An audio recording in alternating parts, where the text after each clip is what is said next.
আমরা তোমাদের যে দেশে আছো সেই দেশে স্যার ডেনমার্ক আমেরিকা সবাই এখানে আছি আপা, ডেনমার্ক আমেরিকা সবাই আছেন আপা আপনি এখন আমাদের কিছু নির্দেশনা দেন, আমরা প্রবাসী থেকে কি করতে পারি।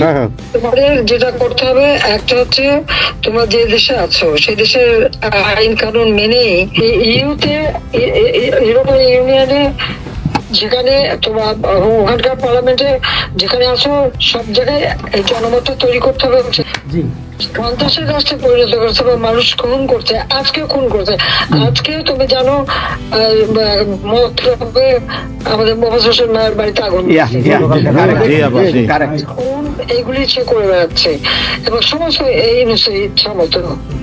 কাজে তোমরা এই বিষয়গুলি তোলো আর আত্মীয় স্বজন বন্ধু বান্ধব পরিচিত যারা আছে খুবই কষ্ট আছে তাদেরকে সাহায্য করো এবং আন্তর্জাতিক ভাবে কিভাবে মানে এদেরকে সব জনমত সৃষ্টি করো এবং সরকার যে অপকর্মগুলি করছে সেগুলি তুলে ধরা, এই কাজগুলি তোমাদের আমরা করব।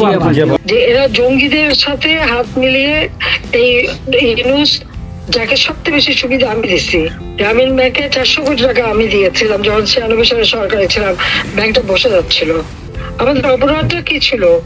কারণ ইউনূসের কথায় তারা এই হত্যাকাণ্ড চালিয়েছে এবং সেটা তারা বলছে 15 জুলাই থেকে এরপরে এই পর্যন্ত যত হত্যাকাণ্ড হচ্ছে অগ্নিসংযোগ সবকিছু ইউনূসের নির্দেশেই এই এত বুকের মায়ের কোল খালি হয়েছে, এত পুলিশ মারা গেছে আর সব থেকে মারা গেছে তো আওয়ামী লীগের নেতা কর্মী।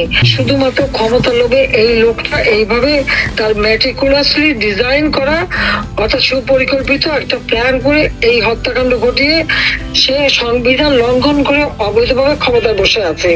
এখন উনি নাকি আমাদের বিচার করবেন, সে নিজেই খুনি। ইউনূস নিজে খুনি, তার সমন্বয়করা খুনি। শেয়ার মার্কেটে টাকা উধাও, ব্যাংকে টাকা নাই, ব্যাংকের টাকা উধাও গেল কোথায়? ইউনূস তার কোনো সাংবিধানিক ভিত্তি নাই, সে অসাংবিধানিক ভাবে অবৈধভাবে ক্ষমতা দখল করছে। ইনশাল্লাহ তার বিচার ওই সংবিধান মোতাবেকই হবে এবং তার ওই চালা চামুন্ডার যে করার সাথে আছে আর উপদেষ্টা এবং সমন্বয়কারী সবকটার বিচার বাংলা মাটিতে হবে।